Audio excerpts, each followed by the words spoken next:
Just talk what you think the departure here of Gary Cohn means for economic policy in the medium term, but also even in the short term, the president's decision over these tariffs.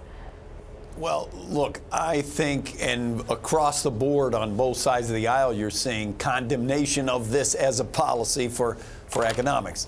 So it was clear that Gary Cohn's influence had either been minimized or the president was ignoring him on this issue or what have you.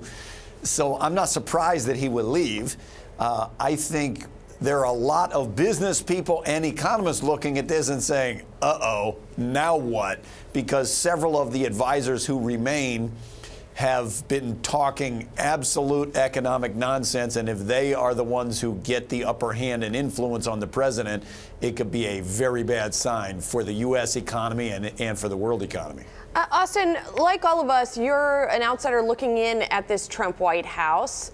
I mean, to some degree, does it matter who that person is if the president is going to listen to his own counsel? As he said in the past, he's his own best advisor. Yeah, you kind of have a point, and that's sort of what I was saying elliptically about Gary Cohn is if you're the head of the NEC and the president doesn't listen to you, it doesn't matter whether you're there or not there. And so if President Trump is going to ignore the evidence that actually these tariffs and this economic isolation is going to destroy more manufacturing jobs than it saves, if he's going to do that, in a way, what difference does it make?